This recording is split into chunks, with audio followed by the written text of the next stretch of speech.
समुपदेशन व कौशल्य विकासातून महिलांच्या हक्काचं संरक्षण व आर्थिक सक्षमीकरण करण्यासाठी सर्व विभागाच्या जिल्हास्तरीय यंत्रणांनी समन्वयाने काम करावे असे निर्देश जिल्हाधिकारी दिलीप स्वामी यांनी सर्वसमावेशक महिला सल्लागार समितीच्या बैठकीत दिले।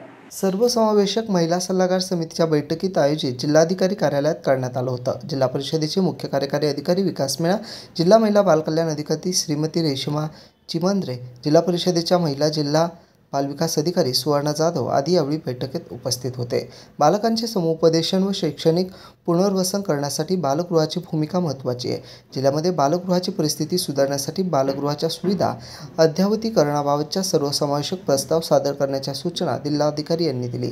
महिला आणि आर्थिक विकास मंडळ, जिल्हा ग्रामीण विकास यंत्रणा, उमेद, जिल्हा महिला बालविकास कार्यालय, सहाय्यक आयुक्त समाज कल्याण आणि शिक्षण विभाग, आरोग्य विभाग, पोलीस न्यायालय, महाराष्ट्र उद्योजकता केंद्र यांच्यासह महसूल व इतिहास विभागामार्फत राबवण्यात येणाऱ्या महिला विकासाच्या व आर्थिक सक्षमीकरणाच्या विविध योजनांची प्रभावी अंमलबजावणी होण्यासाठी परस्परांमध्ये समन्वय आवश्यक आहे। महिलांच्या विकासासाठी त्यांची सुरक्षितता, कौशल्य विकास असेही स्वामी यावेळी म्हणाले। Bureau report, AI news, Sambhajinagar.